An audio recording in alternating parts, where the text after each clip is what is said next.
J'ai hâte de vous montrer tout ça, surtout qu'il y a des sorties que j'attendais impatiemment et maintenant j'ai méga hâte de les lire.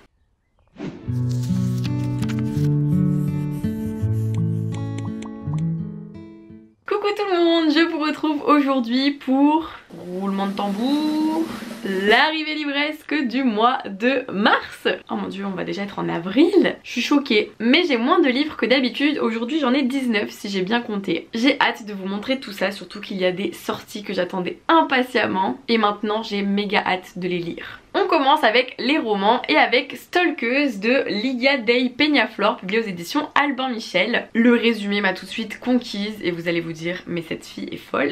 C'est l'histoire de Rafi, une lycéenne qui est persuadée que sa vie aura plus de sens lorsqu'elle aura enfin réussi à être amie avec Lané et Nico, le couple le plus populaire du lycée. Elle va donc tout faire pour qu'il l'accepte, qu'il l'aime et que cette année soit la leur. Et dans le résumé c'est écrit les photographier pour l'album de promo, arranger leur emploi du temps pour qu'ils se retrouvent plus souvent, faire connaissance avec leur famille. Et en fait ce livre va, j'ai l'impression, montrer à quel point cette obsession va devenir complètement malsaine. Et moi ça m'a donné trop envie, je trouve ça trop tordu mais en même temps trop intéressant parce que je pense que ça peut en dire beaucoup aussi sur le rapport qu'on peut avoir par rapport aux influenceurs qu'on voit sur les réseaux sociaux et tout. Comment parfois les gens sont investis dans la vie privée des influenceurs ou de leur couple et tout. Donc je trouve ça hyper intéressant, donc à voir si c'est aussi bien traité que je l'imagine, mais j'espère parce que vraiment c'est ma prochaine lecture, clairement. Alors attendez, parce que là le résumé il est plus long que mon avenir. J'ai ensuite reçu I Kissed Shara Wheeler de Casey McKiston, publié aux éditions Lumen. Encore un livre que j'ai trop hâte de lire parce que le résumé est extrêmement intriguant. Et avec, j'ai reçu des enveloppes avec plein de petits mots et des énigmes. Et en fait ça reprend un petit peu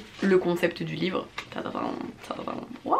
Le résumé de cette histoire, donc c'est l'histoire de Shara Wheeler qui est une élève absolument parfaite, reine en titre de l'école, et on va suivre l'histoire de Chloé Green qui elle a besoin justement d'être première de la classe, de briller et tout, et sa seule rivale c'est la fameuse Shara. Sauf qu'un jour Shara va disparaître, mais avant ça elle va embrasser Chloé dans un ascenseur puis disparaître comme ça. Et Chloé va se rendre compte qu'elle n'est pas la seule à qui Shara a fait le coup.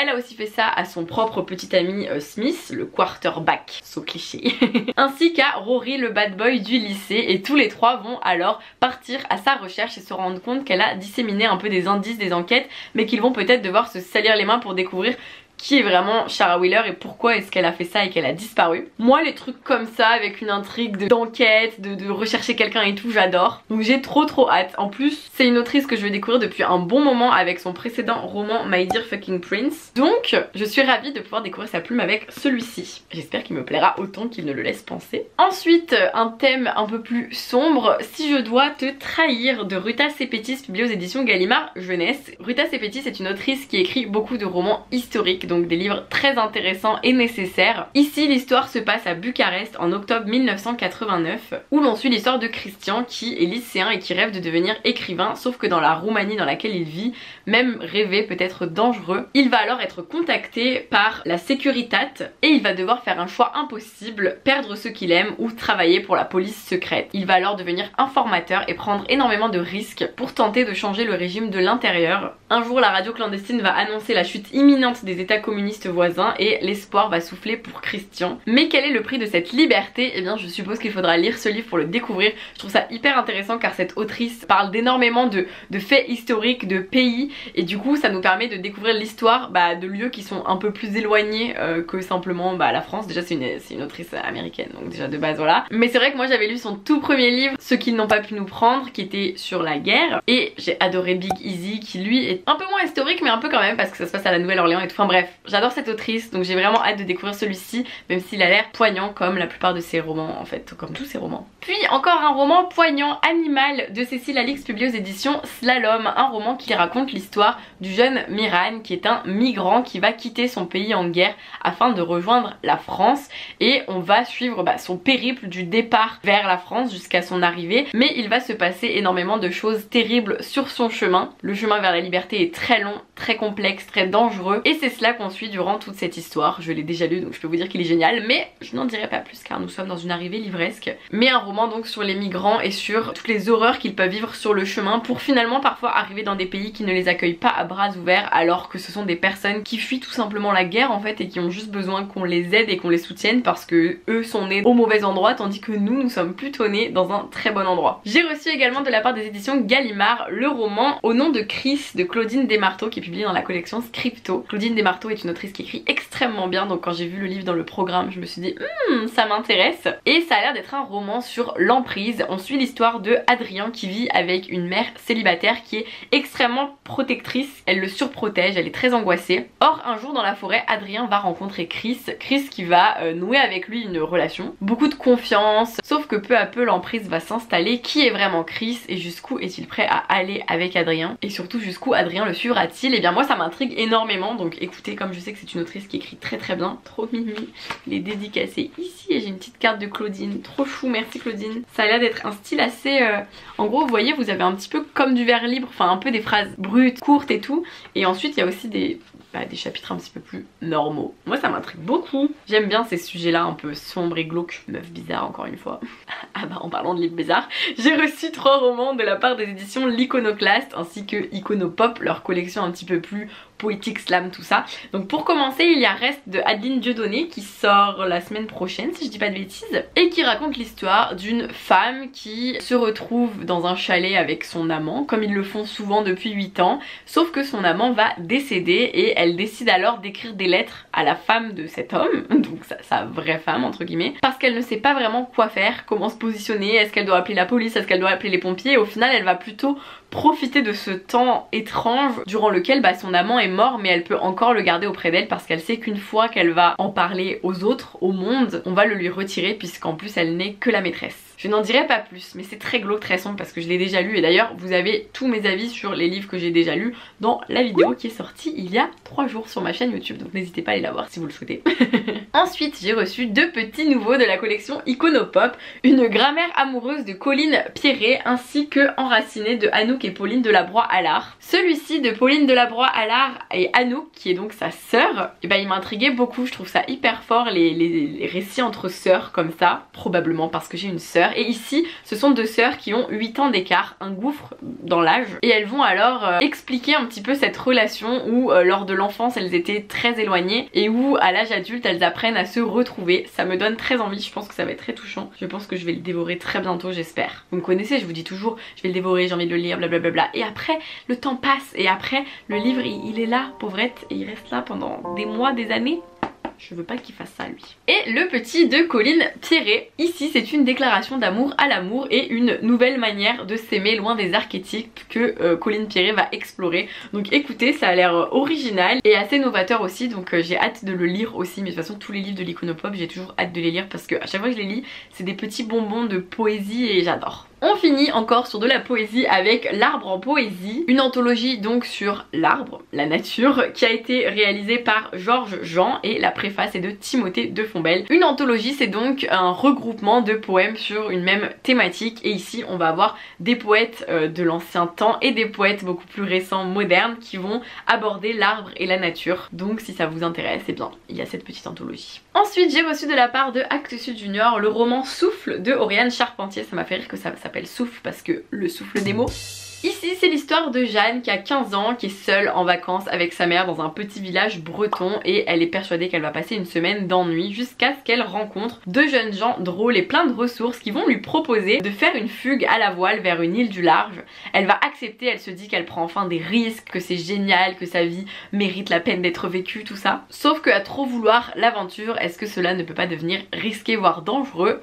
Je sens que cette petite escapade en bateau ne va pas être de tout repos. Écoutez, je ne l'avais pas demandé mais je me disais que ça pourrait vous plaire si vous aimez les thématiques un peu sur la mer, etc. et sur l'adolescence. Je sais pas si je le lirai mais ça me fait beaucoup penser à Plein Gris de Marion Brunet, mais évidemment plusieurs livres peuvent aborder une même thématique de manière très différente, donc ça attise quand même ma curiosité. Encore un livre que je n'ai pas demandé et je ne sais pas si je le lirai, il s'agit de Black Mesa de Ophélie Roch, publié aux éditions Robert Laffont. Ça a l'air d'être un roman qui aborde, c'est un peu le western tout ça, j'ai l'impression édition parce que c'est l'histoire d'un père et de son fils. Le fils annonce à son père qu'il a acheté une terre en Arizona à Black Mesa et qu'il compte y aller et qu'il conseille à son père de l'y rejoindre pour avoir une vie plus paisible. Ça a l'air d'être un père violent qui bat son fils, qui va apparemment du coup lui mettre une raclée, donc c'est assez violent. Et le père va alors décider de suivre son fils justement sur cette terre. Donc est-ce que l'Ouest voudra bien d'eux? Il faudra le lire pour le savoir. Écoutez, je vous en parlais mais moi il me tente pas tellement. Mais des fois dans les arrivées livresses je trouve ça chouette de vous les montrer. Quand ça sort un petit peu de ce que j'ai l'habitude de lire mais que je sais qu'il y en a que ça peut tenter ou alors à offrir, des fois c'est une bonne idée. Si jamais... Voilà. Et enfin, un dernier que je n'avais pas demandé mais qui est assez intriguant. La saison des disparus de Mathieu Sylvander qui est publié aux éditions L'École des loisirs et qui raconte une histoire qui se déroule à Londres en 1878 où l'on va suivre les jeunes sœurs Morwood qui s'attendent à découvrir les charmes de la vie mondaine avec les robes de bal, les palais dorés, les duchesses. Leur tante veille sur ces deux jeunes filles qui s'appellent Eleanor et Elisa et elles vont toutes les deux faire la connaissance d'un fringant journaliste français, d'un riche héritier un peu coincé et d'un fantasque comte Valaque. Tout ne va pourtant pas être que danse, valse et révérence car les journaux évoquent alors de mystérieuses disparitions d'enfants dans plusieurs villes d'Europe qui pourraient peut-être bientôt toucher Londres. Donc ça a l'air d'être une histoire un peu mondaine à la Bridgerton, moi j'adore. J'ai pas lu beaucoup de livres sur ces thématiques mais comme j'adore la série, j'ai envie de lire plus de livres sur ces thématiques là, mais avec une enquête et du mystère, donc ça j'aime bien aussi. Du coup écoutez, ça m'intrigue pas mal, à voir, peut-être à feuilleter pour commencer. Les romans c'est terminé, on passe maintenant alors d'abord au webtoon. J'ai reçu de la part des éditions Cotoon de Webtoon le Let's Play tome 2 de Léane M. Kressic. C'est l'histoire d'une jeune fille qui se fait harceler sur les réseaux sociaux il me semble. Alors j'avais lu le tome 1, j'avais trop aimé. Elle s'appelle Sam et elle a créé un jeu vidéo, elle y a mis tout son cœur et un jour Marshall, un influenceur hyper connu, va y jouer sur Twitch en gros et démonter le jeu de A à Z, ce qui fait que du coup bah elle va perdre absolument toutes ses chances que son jeu puisse plaire à de nouvelles personnes, sauf que elle emménage dans un immeuble et se rend compte que le fameux Marshall c'est son voisin et donc comment faire connaissance avec quelqu'un qui vous a complètement détruit vos rêves. Voilà, moi j'avais beaucoup aimé le tome 1 donc j'ai hâte de me plonger dans le tome 2. Je trouve ça sympa les webtoons, le côté un peu manga, inspiration du coup asiatique dans le style etc, mais avec des couleurs qui se rapprochent de la BD. Je viens de résumer le webtoon quoi. Non mais je trouve ça chouette et ça peut donner place à de nouveaux styles et de nouveaux genres du coup d'histoire tout ça. Et j'ai reçu The Crow King de Megan Gray, publié donc toujours aux éditions Cotoon et qui est un tome 1 qui s'appelle Au premier envol. Si vous avez envie de voir un peu les illustrations, c'est très sombre. Lui je l'ai pas demandé donc je sais pas si je le lirai, je vais voir le résumé. Alors ça a l'air d'être une société où il y a plusieurs types d'humains, mais c'est des humains qui ont des ailes. Ils ont des ailes d'oiseaux, voilà. Et on va suivre les Avianes qui sont sur une île habitable. Il y a les corbeaux qui ont déclenché une guerre fratricide et les aigles qui constituent l'élite de cette nouvelle société. Et on va alors suivre Skra qui est accepté à l'académie militaire la plus prestigieuse du monde, le Perchoir. C'est un corbeau, c'est le premier à y être admis. Et il va faire plein de tests, avoir des cours, il va y avoir des meurtres. Ils vont alors enquêter justement sur ces mystères là. Et cette enquête va les mener à s'interroger sur la fameuse guerre des corbeaux de base, son origine. Écoutez, ça a l'air un peu complexe mais pourquoi pas, si vous aimez un petit peu les trucs fantastiques comme ça, pourquoi pas. Et on termine avec des bandes dessinées. Il n'y en a pas beaucoup mais elles sont très belles. On commence avec Les Pays d'Amir qui a été écrite par Séverine Vidal, une autrice que j'adore, donc je suis ravie de la retrouver en BD, et illustrée par Adriane Huelva, publiée aux éditions Grand Angle. C'est l'histoire de Amir qui est un réfugié syrien passionné de cuisine en France depuis quelques temps, qui va perdre le peu qui lui restait dans l'incendie de son squat. Ce soir-là, Amir va rencontrer Solange qui est une infirmière en maraude. Ils vont discuter tous les deux et sympathiser. Solange va lui proposer de faire un bout de chemin chez elle, elle va lui proposer de l'héberger. Amir va alors rencontrer la famille de Solange, son mari, ses enfants qui vont lui faire un accueil, bon bah ça dépend pour certains, sauf que le problème ça va être le père de Solange qui lui tient un restaurant. C'est un homme qui est extrêmement raciste, sauf qu'il va tomber malade et Amir va proposer de le remplacer au restaurant puisque souvenez-vous il est passionné de cuisine. Et écoutez, j'ai trop hâte de la lire du coup parce que je me dis déjà ça va me donner faim, ça par contre. Mais l'histoire a l'air très touchante et je pense une bonne revanche du coup sur le père de Solange, j'espère. On verra quand je le lirai. Ça sent bon parce que je l'avais reçu avec des épices dans le colis. Ensuite, des éditions d'Argo, j'ai reçu deux pépites de Cap et de Mots de Flore Vesco et Kéras Coët et Le Cœur en braille de Joris Chamblin, Pascal Ruther et Anne-Lise Nalin. Donc deux romans adaptés en bande dessinée. Les couves sont sublissimes. Les illustrations ont l'air d'être aussi sublissimes que les couvertures. Ça c'est pour De Cap et de Mots. Aïe. De Cap et de Mots, c'est l'histoire de Sérine qui va entrer à la cour pour satisfaire la reine qui est complètement tyrannique. Avec son goût des bons mots et ses facéties, elle va peut-être réussir à y garder sa place. Moi j'avais lu le roman et c'est un livre qui était extrêmement drôle, extrêmement facétieux, extrêmement joyeux, lumineux, et du coup j'espère que la BD va être dans la même veine, mais je n'en doute pas puisque Flore Vesco est inscrite sur la BD, donc elle a contribué j'imagine au scénario. C'est vraiment une histoire qui est hyper positive, joyeuse, qui fait beaucoup rire, donc je vous recommande que ce soit le roman ou la BD, vraiment découvrez De Cap et de Mots. Pour Le Cœur en Braille, écoutez, il me semble que je n'ai pas lu ce roman, mais il me semble que c'est ma petite sœur Inès qui monte cette vidéo d'ailleurs, coucou Inès. Il me semble qu'elle avait lu ce roman et qu'elle l'avait adoré. Pour moi elle vous en avait parlé dans une vidéo qu'on avait sortie ensemble, donc je suis ravie de découvrir l'histoire en version bande dessinée. Je sens qu'Inès va vouloir me la voler. C'est l'histoire de Victor pour qui la vie au collège est super géniale, il la vit à fond et il va faire la connaissance de Marie-Josée, génie scolaire et violoncelliste de talent. Tout son petit monde va être bouleversé par cette rencontre, sauf que tous les deux connaissent le terrible secret que Marie-Josée cache, et est-ce qu'ils vont réussir à se retenir de le dévoiler pendant encore longtemps? Et bien j'imagine que nous aussi en tant que lecteurs et lectrices on ne sait pas quel est ce secret. Bon, même s'il me semble que même la couverture et le titre sont assez révélateurs, et je me souviens de ce qu'Inès m'avait dit sur le livre, donc moi je sais. J'ai reçu de la part des éditions Dupuis les fusibles de Joseph Safidine et Cyril Douaneau. Je n'avais pas demandé cette bande dessinée, enfin je ne crois pas, ça se trouve je vous dis des bêtises. Et donc elle est en noir et blanc déjà, c'est bon à savoir. Visiblement c'est l'histoire d'une métropole anonyme d'un pays fragilisé où 3 enfants jouent à sauver la ville. J'ai pas compris.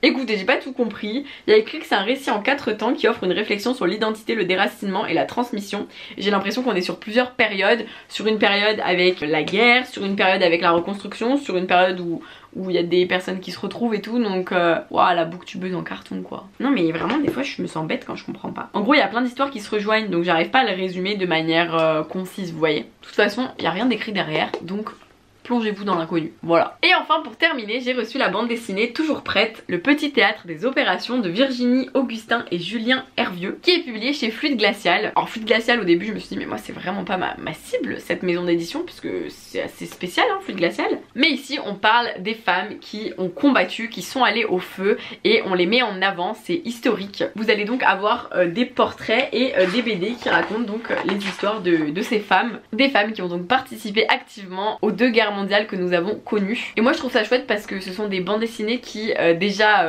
aident à faire connaître des personnes qui ont été très importantes, mais surtout qui moi me cultivent aussi, et ça je trouve ça important parce que je me trouve pas très cultivée des fois. Enfin vous savez, lire de tout ce qui est historique et tout c'est pas forcément mon truc, même si j'aime beaucoup lire des romans historiques, mais plutôt young adulte et tout, donc j'aime bien aussi les BD qui permettent ça. Et voilà, on a fini de se cultiver. J'espère que cette vidéo vous a plu, n'hésitez pas à me dire dans les commentaires s'il y en a que vous connaissiez déjà, qui vous font envie, que vous avez déjà lu, tout ça. Moi je vous fais plein de bisous, je vous dis à très vite pour une prochaine vidéo et passez de très belles lectures d'ici là. Bisous.